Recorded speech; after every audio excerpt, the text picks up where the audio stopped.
Hello everyone, and welcome to something that's going to be relatively new to the channel, keyboard modding. This is going to be the very first video of me modding a keyboard.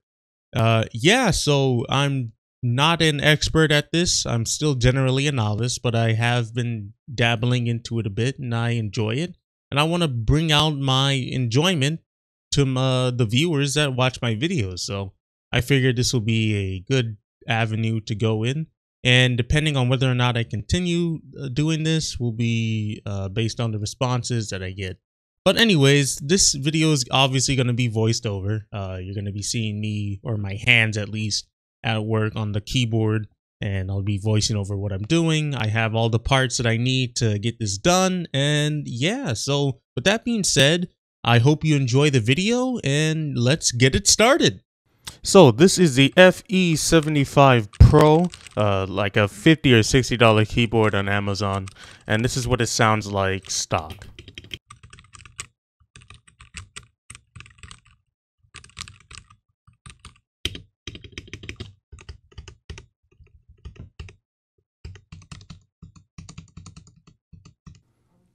As you could probably tell by the sound, it's not the best, right? I wasn't disappointed when I got this keyboard. It was actually pretty good for a $60 pre-built.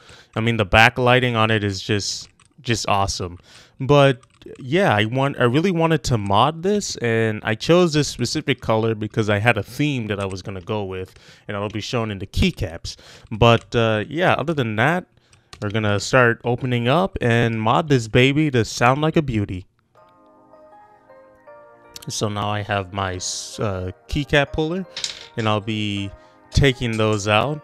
And yeah, so you're going to see that I've actually learned quite a little magic trick from watching all of the keyboard modding YouTubers. And you're about to see that in a few seconds. I'm actually pretty proud that I was able to learn this myself. It took a while for me to really get the hang of it, but yeah, you're about to see it in a few seconds. And there we go. We have the keycaps off, revealing the switches. And these are iRock's red switches. They're not the best. They're like very standard red switches that you would find in any other regular old keyboard. So I'm gonna go ahead and just take those out. And again, I'm going to use the same magic trick that I used before in a few seconds to get them all off. I'm actually pretty proud that I learned this magic trick. It's pretty good. And I messed up. When I was recording this, I was using my phone to record the audio and it didn't pick it up because of the OBS settings. But here I am gonna use the magic trick to show up the switches that we're gonna use. And today's victim, I mean switches, are the Akko V3 Switch Cream Yellows. I think I said that right. There I go trying to show the difference again, but it didn't really work. And the very next thing I'm going to do is actually open this up because I want to do a tape mod on the PCB. I've been watching a lot of videos about the tape mod, and it's something that I've wanted to do for a while, and I thought this would have been a great opportunity to really get that done. Now, me personally, I had no idea what's on the inside of this keyboard, but yeah, so if you ever buy this and want to figure out how to open it up, I'll explain it right now. I had to look it up. That's what's on my secondary phone on the table. But you have to pull the shell to the edge of the base. You have to pull it basically towards you to the edge of the base, and that'll unhook it. And then you have to wedge one of the clips underneath in the space in order to unhook the rest of it from the base. Now, obviously, you can tell that I'm struggling through this, and it's not really going that well.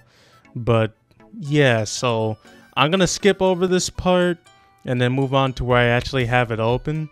But I actually dropped this just right there. Yeah, I actually dropped this once. It was like, ugh. I'm like, come on, Gambit, really? Yeah, people watching you working on this. But yeah, I'm gonna go ahead and skip over this part because you don't need to see me struggle.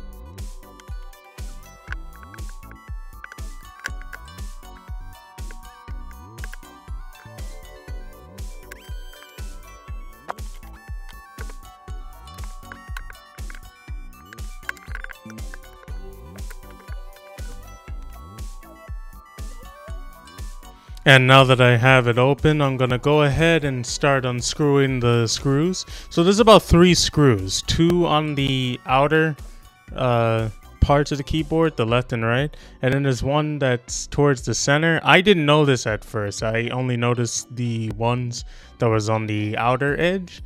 So I tried to remove it, but then I realized I saw that one and then I removed it. So if you're going to, like, if you buy this keyboard and mod it, just know that they're... And as well, just make sure that you remove that wire if you get this far, just so that you can separate the PCB from the base completely. And you will need to use pliers to get it off since the connector is pretty small. That's just a helpful tip in case you want to do a mod on this as well. I'm just going to apply the tape just like I said I was going to do. I'm just using blue painter's tape, and I only kept it at about 2 layers because I wasn't sure if I was going to be able to hit any more than that. But even after doing the tape mod, I feel like I can do another 2 layers. So I might go back and add an extra 2 layers. I don't know yet. But yeah, so I'm just cutting out the strips and forming it around the board and making sure that any connectors don't get covered so that it causes issues. And I'm cleaning it up as I go on, and it's going to look something like this. And as you can see, it's not perfect, but you know, you gotta, if you want to clean it up a little more like I do I do a little bit, you can. But this is the end result, and then I'm gonna put it back inside the base, connect it back, or connect the wire back into the PCB, put it back in the base and see if it works. And as you can see, it looks like it turns on, so everything is going good. The RGB works, so I can now move on to putting the switches in. To put in my switches, I had to lube them myself. These come unlubed, so it took like hours just to lube them, but I finally did. And I'm just going to throw all those on to the board and then perform my magic trick, which I love doing, which will magically put them in their sockets. So here we go.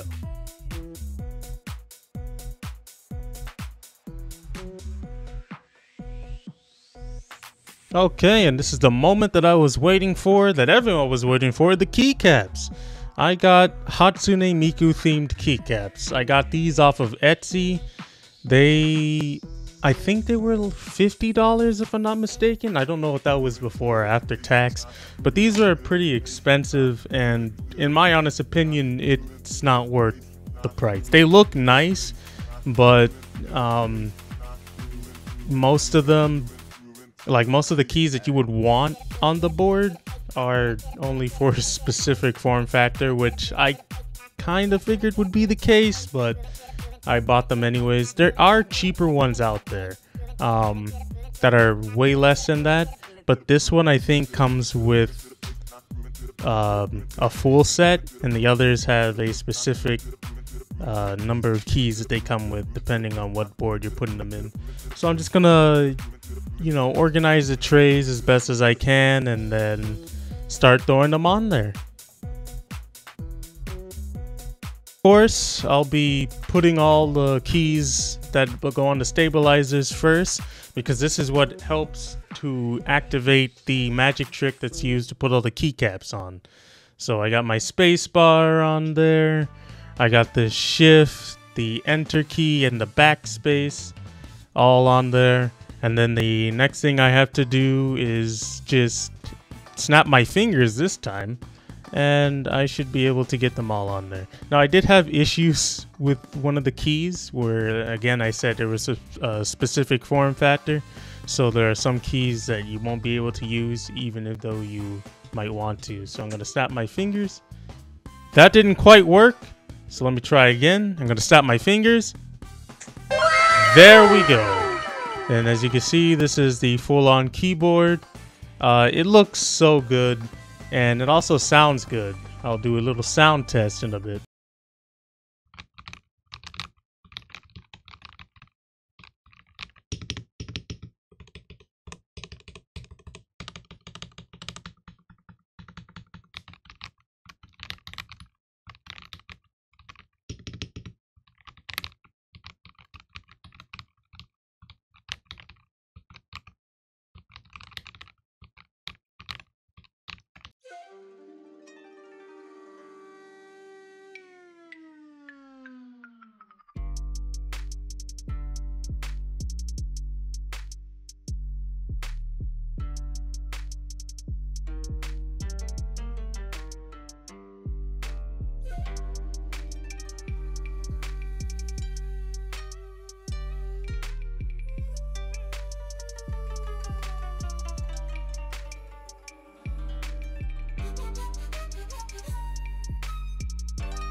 And that's gonna be it for this video. If you've enjoyed it, please leave a like and subscribe, as it does help. I'm not going to be able to do something like this all the time since it does cost money, but yeah, if you guys want to see more of these videos like every once in a while, I'll be happy to do it. Just let me know in the comments below. Let me know what you think, how you thought of the build, if there's things I should work on. I definitely think that I'm going to add at least 2 more layers of tape on here just to see if, you know, that really makes a difference, because I believe it can fit that. So that's one thing that I'm definitely going to do, and I'm probably going to work on the stabilizers as well. I believe these the stabilizers themselves are factory lubed, so they might be over lubed in some cases. I'm not sure, but I'll definitely check those out. Yeah, with that being said, that's gonna be it for this video. Everyone have a fantastic day, and I'll see you in the next one. Bye!